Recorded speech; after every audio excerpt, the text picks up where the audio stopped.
Welcome to Enigma, the DVD magazine created exclusively for magicians. In issue 4, we're back with more interviews, tours, conventions, and of course, the magic school. Let's sneak a peek.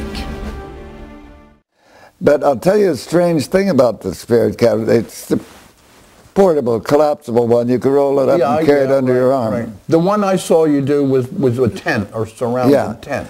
Well, Paul Gross of Hocus Pocus Magic out in California saw it. He said, "John, I'd like to market that." Right. He said, "I'll make them and we'll sell them for $500 and I'll give you $100 for each one we sell." Well, to my amazement, he sold them all over the world, to Japan and China and the Far East India. You know why? Everybody wants to do the John Calvert act. And what we jokingly call our Tenyo case with a lot of little plastic things in here. And above, because magic shops never have enough space, there's just a hodgepodge of everything. So we have a lot of the bigger handheld things, and we do sell some makeup and clown wigs, so you're going to see a lot of that on the top shelves also.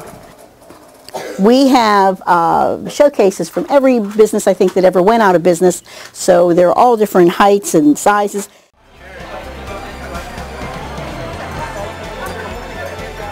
While they ate, the conventioneers were entertained by strolling magicians, each competing to be the best that night.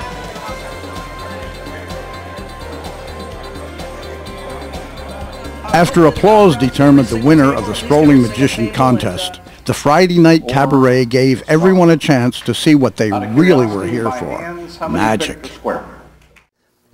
I've always had this feeling, and I can spot it. If I'm in Vegas or I'm somewhere and I see a magician perform, I can watch him perform, and I can tell you whether he reads books or not. Whether he studied or not. Exactly. Yeah, right. And you know what it is? There's something that gets in your soul when you study magic. It's in your heart. And when you perform, it comes across the footlights and into everybody else's heart. And they love you. And if you don't have that background...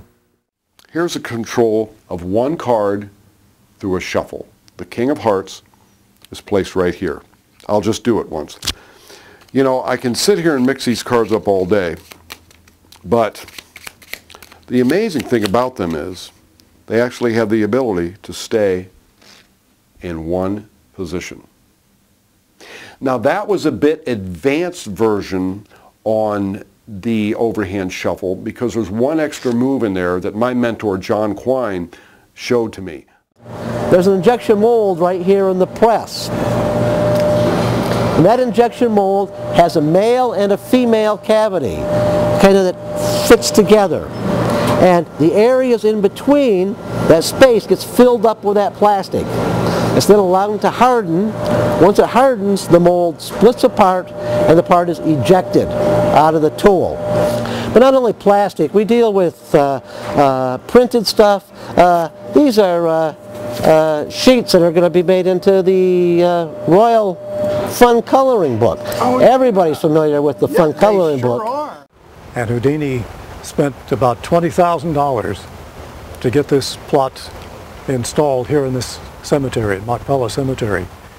And later he arranged to have other members of his family exhumed and buried here. And then finally he was buried here at his death in 1926. It's also interesting to note that in a Jewish cemetery it is not allowed to have a graven image or an image of any person.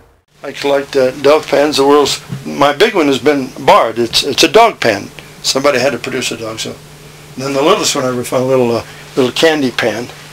But there's the old P&Ls and some wonderful pans. All the old coin buckets up top. All the coin buckets. All the old zombies. There's the original Joe Carson zombie. Which one is that? That's the dull one there. Oh. Here's a modern zombie. You throw the cloth over it. Self-contained gimmick. You float the thing around. That's pretty neat. Came out of England. Super Sphere. Hi. Hi. Want to see a trick?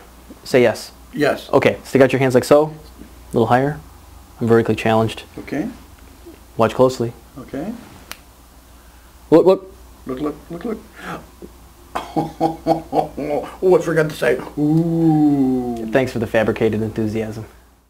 And we are now on show number 604 $45, I think. And I actually, yeah, you owe me, and so they buy me a meal and they think that's okay. So even though I only charge you, could you actually Welsh on that, don't you, really?